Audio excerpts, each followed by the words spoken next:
जहा कहले मु देह को नहुनी काहे ना पल्ली कवि नंद किशोर बळ कहले कोन कहले कहले क्षमा देले झिया ये क्षमा दो मिलाई क्षमा दो मिला क्षमा दो मिलाई क्षमा रे रोधा ये को धीरे हो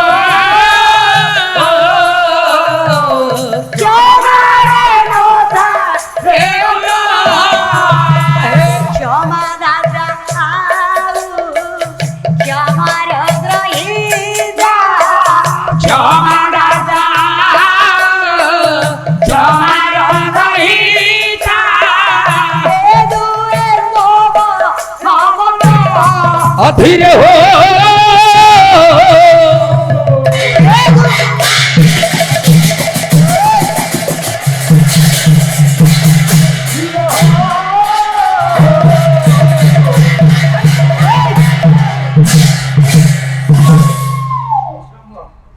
जे क्षमा दिए सी हूँ श्रेष्ठ जे क्षमा पाए सी हूँ श्रेष्ठ कुआड़े जाऊँ मूर्ख कोन ए मंचुर जीवा छानिया तुम छानिया पिलाटा कि रे बसु से आ ताको भी खोलचु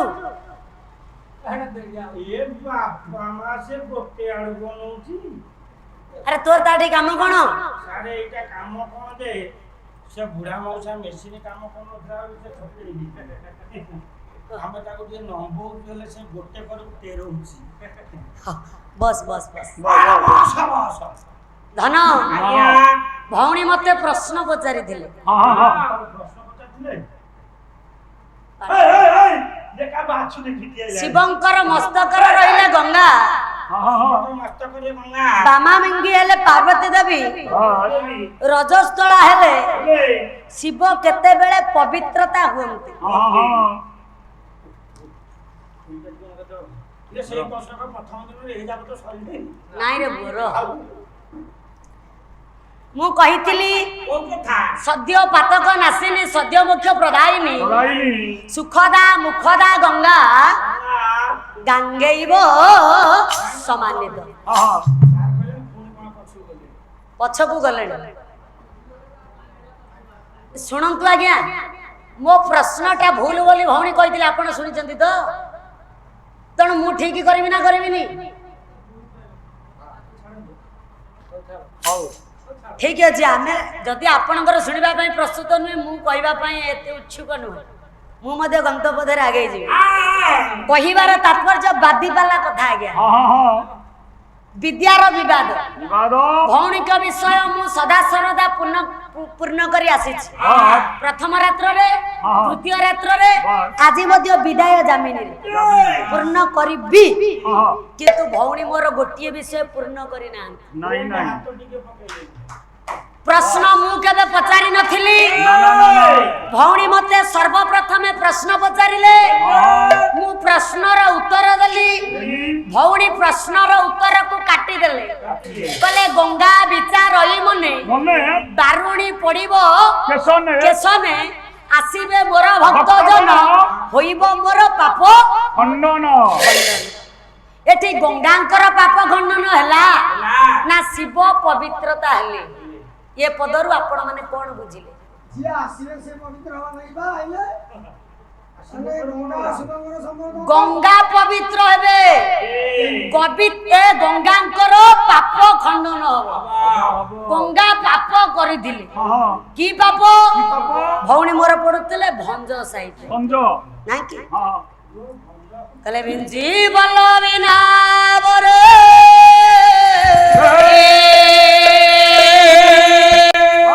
बढ़ाई देले बयर भावग्राही रघुवीर पैर गाड़ी तो करी बसने बुझ ता तळ पद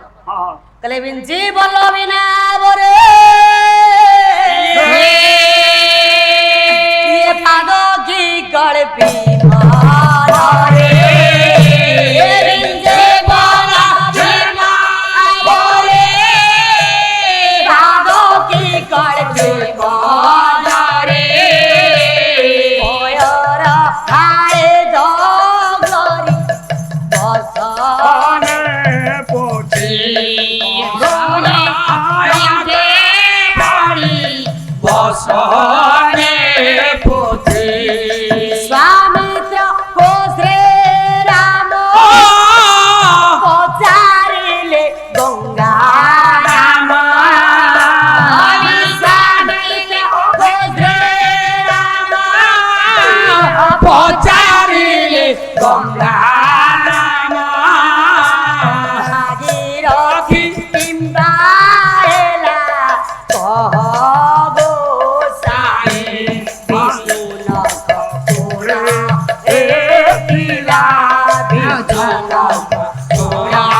রে ଥିଲା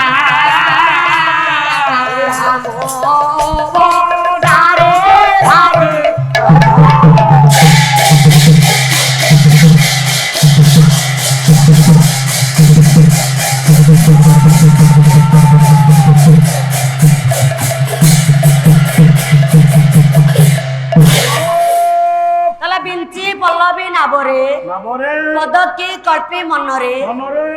পরিহাতি পরি বসাই বসাই ধନରେ প্রতিহারি পরি বসাই বসাই আজি আনন্দরে বসাইলে নাকি এই সময়ে গঙ্গা বাহুচি দিব ডঙ্গা বাহুচি দিবর বিবর পচে বিশ্বামিত্রଙ୍କୁ ଶ୍ରୀରାମ ପଚାରିଲେ ଗଙ୍ଗା ନାମ নাম କହିଲେ ଇଏ ଗଙ୍ଗା ନାମ କାହିଁକି ହେଲା କାହିଁକି ଇଏ ଗଙ୍ଗା ଆସିଲା କେଉଁଠୁ କେଉଁଠୁ ନା ବିଷ୍ଣୁ ନଖ କୋଣରେ ଥିଲା ଥିଲା। ନାକି ହଁ। ଭଗୀରଥୀ ଆଜି ମର୍ତ୍ତ୍ୟପୁରକୁ ଆଣିଛନ୍ତି ବୋଲି ସେଦିନ ବିଶ୍ୱାମିତ୍ର କହିଦେଲେ ହଁ। ଆଜି ରଘୁକୁଲ ତିଲକ ରାଘବେନ୍ଦ୍ର ସରକାର ମର୍ଯ୍ୟାଦା ପୁରୁଷ ପ୍ରଭୁ ରାମ ରାମ ଯେତେବେଳେ ସଗର ବଂଶ ଆଜି ନର୍କଗାମୀ ହୋଇଥିଲେ ହୋଇଛି। କାହିଁକି କାହିଁକି? ନା ଗୋଟିଏ ବଣର ଶିଆଳ ଗୋଟିଏ କନ୍ୟାକୁ ପାଇ ପାଇ ଲାଳନ ପାଳନ କରି କରି ବିବାହ ଦେବାରୁ ପର ଜନ୍ମରେ ସିଏ ହେଲା ରାଜା ରାଜା ସଗର ରାଜା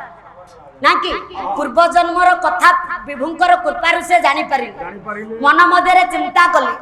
ଯେବେ ଗୋଟିଏ ଶିଆଳ ବା ବିଲୁଆ ହୋଇ ଗୋଟିଏ କନ୍ୟାକୁ ପାଇ ମୁଁ ବିବାହ କଲି ଯେବେ ମୁଁ ରାଜା ହେଲି ତେବେ ଏଠି ଅନେକ କନ୍ୟା ଯେବେ ମୁଁ ଦାନ ଦେବି ତେବେ ନିଶ୍ଚୟ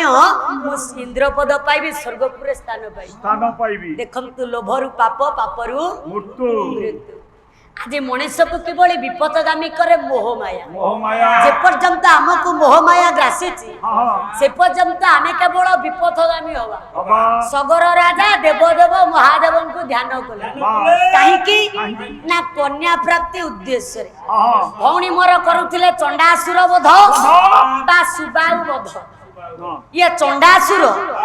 ଏକ ବୁଢୀ ମାର ପୁଅକୁ ଯେ ମୃତ୍ୟୁ ମୁଖକୁ ଚାଲି ଯାଇଛି ତାକୁ ଜଣେ ରାକ୍ଷସ କେବେ ଆଣିପାରିବ ଜମଲୋକରୁ ଇଏ କଣ କୃଷ୍ଣ ଠାକୁର ହୋଇଛନ୍ତି ଗୁରୁଙ୍କର ପୁତ୍ରକୁ ନେଇ ଆସିବେ ସ୍ୱର୍ଗପୁରରୁ ନା ଷଣ୍ଢାସୁର ଚିନ୍ତା କରୁଛି ମୋର ଏତେ ବିଭବ ଧନ ସମ୍ପଦ ଅଛି ଯେବେ ମୁଁ ମରିଯାଏ ଏ ସବୁ ଭୋଗ କରିବ କିଏ ତେଣୁ ମୁଁ ଯାଉଛି ବ୍ରହ୍ମାଙ୍କ ଠାରୁ ଅମର ବର ପାଇବି ଶିବଙ୍କୁ ଧ୍ୟାନ କରିନଥିଲେ ଚଣ୍ଡାସୁର ବ୍ରହ୍ମାଙ୍କୁ ତପସ୍ୟା କରିଥିଲେ ଅମର ବର ପ୍ରାପ୍ତି ଉଦ୍ଦେଶ୍ୟ ଏ କଥା ମୁଁ ପର ମୁହୂର୍ତ୍ତରେ କହିବି ଆଗେ ଏ କଥା କହେ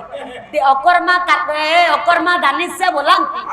କର୍ମେ ନଥିଲେ ଯାଚି ଦେବେ ତେଣୁ କନ୍ୟା ପ୍ରାପ୍ତି ଉଦ୍ଦେଶ୍ୟରେ ଦେବଦେବ ମହାଦେବଙ୍କୁ ଧ୍ୟାନ କରନ୍ତେ ଅନ୍ତର୍ଯାମୀ ନାରାୟଣ ଆଜି ମାୟା ବିସ୍ତାର କରିଦେଲେ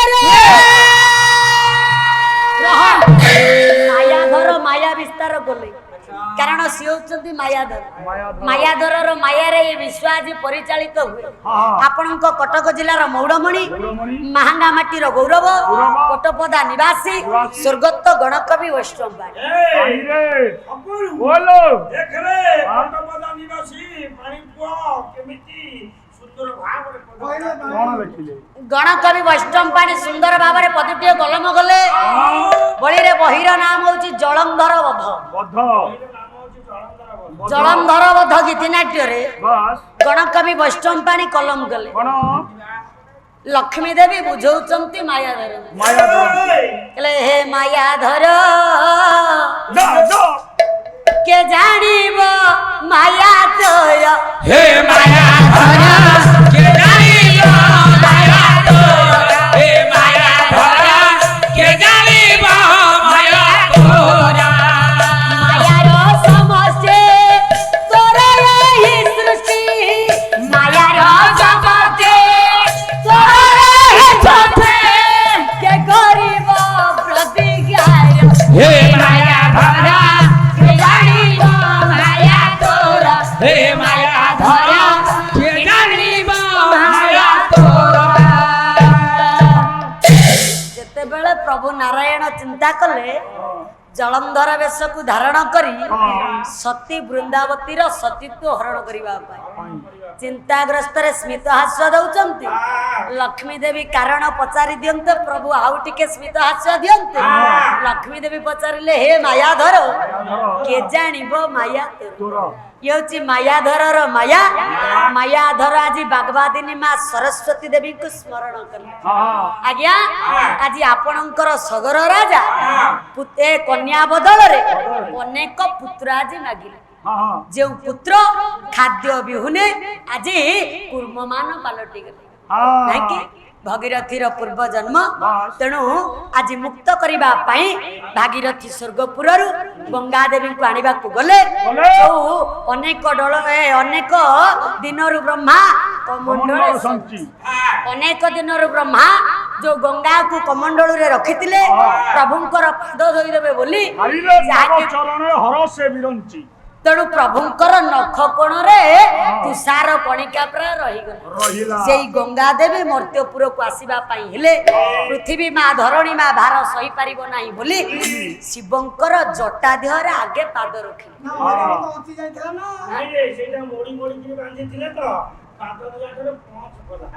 ରହ ତେଣୁ ଶିବଙ୍କର ମସ୍ତକରେ ପାଦ ଥାପିଥିବାରୁ ଇଏ ପାପ ଖଣ୍ଡନ ହେବା ପାଇଁ ବର୍ଷକରେ ଥରେ ଇଏ ବାରୁଣୀ ସ୍ନାନକୁ ଗଙ୍ଗା ଦେବୀ ଅପେକ୍ଷା କରିଥାନ୍ତି କିନ୍ତୁ ଗଙ୍ଗା ଦେବୀ ସଦା ପବିତ୍ର ନାଇଁକି ଗଙ୍ଗା ଦେବୀଙ୍କ ନିକଟରେ ପହଞ୍ଚି ଗଲେ ତତ୍କ୍ଷଣାତ ପାପ ଆଜି ନାଇଁକି ପୁଅ ତେଣୁ ଭଉଣୀ ମୋର କହୁଛନ୍ତି କଣ ନା ମୁଁ କିଛି ଜାଣିନି ମୁଁ କହୁନି ମୁଁ ପଣ୍ଡିତ ବୋଲି ମୁଁ ତ କ୍ଷତ୍ରିୟ ଘର ପିଲା ମୁଁ କାହିଁ ପଣ୍ଡିତ ହେବି ନାଇଁକି ତୁମେ ବ୍ରାହ୍ମଣ ଘର କନ୍ୟା ବ୍ରାହ୍ମଣ ଘର କୁଳବଧୂ ତେଣୁ ତୁମେ କେତେ ପଣ୍ଡିତ ନିଜେ ବିଚାର କର କାନ ଫୁଲକୁ ଆଣି ନାକରେ ଲଗଉଛ ନାକ ଫୁଲକୁ ଝୁଣ୍ଟିଆ କରୁଛ ନାଇଁକି ଗୋଟେ କଣ ପଦପଟେ କିଏ ଆସୁଛି ରେ ନୂଆ ନାଗରୀ ନାଇଁକି ପାର୍ବତୀ ଦେବୀ ବସି କାନ୍ଦୁଛନ୍ତି ଶିବ କୁଆଡେ କହୁଛନ୍ତି ଇଏ କିଏ ଆସୁଛି ରେ ଦେଖ ନୂଆ ନାଗରୀ ୟା କେତେ ଦୂର ଯୁକ୍ତିଯୁକ୍ତ ଆପଣ ମାନେ ବିଚାର କରନ୍ତୁ ଆଜି ଦେବଦେବ ମହାଦେବ ପୁଣି ଦେବେ ଆପଣଙ୍କର କୁଆଡେ ଅମର ବର ନାଇଁ ବେଦପତି ବ୍ରହ୍ମା ଦେବେ